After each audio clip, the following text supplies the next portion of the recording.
کندهار والي سپین بولدک او تخته ولسوالیو ته سفرونه وکړه. محترم والي صاحب وویل دا د ټولو ګډ مسؤلیت دی چې د راستنېدونکو افغان کډوالو لاسنیوی وکړو او ورته بیړني خدمات ورسوو.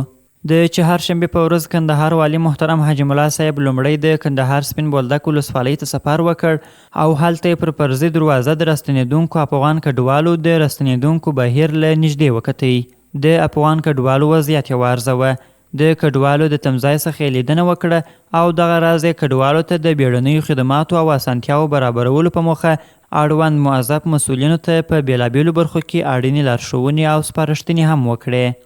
محترم حاجي ملا صاحب ورپسې د تخته ولسوالۍ اړوند د کډوالو کیمپ څخه هم لیدنه وکړه او هلته یې د کډوالو لپاره د لازمو اسانتیاو برابرولو او خدماتو چمتو کولو په موخه له ولایتي کمیټې سره چې په یاده کمیټه کښې د بېلابېلو ادارو رئیسان شامل دي ناسته وکړه. په ناسته کې د کمیټې غړو په تېرو څو ورځو کې د راستنېدونکو افغان کډوالو شمېر شریک کړ. پر دروازه یې د راوښتو معلومات واورول.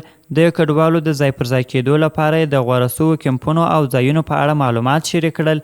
د کډوالو لپاره یې د خوراک، څښاک، روغتیایي، ترانسپورټي او نورو خدمتونو ترڅنګ د کډوالو د ثبت په اړه بشپړ وضاحت او معلومات شریک کړه.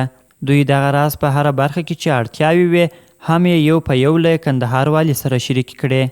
کندهار والي د کمیټې د کړنو او فعالیتونو ستاینه وکړه چې دلته شپه او ورځ په کارونو بوخت دي او ویل دا د ټولو ګډ مسؤلیت دی چې د راستنېدونکو افغان کډوالو لاسنیوی وکړو او ورته بیړني خدمات ورسوو. هغه کډوالو ته په هره برخه کې د چټکو خدماتو رسولو او اسانتیاو برابرولو په موخه د کمیټې هر غړي ته جلا جلا سپارښتنې وکړې او زیاته یې کړه ستاسې له لوري شریک شوي وړاندیزونو، ستونزو او غوښتنو ته به ډېر ژر رسېدنه وسي.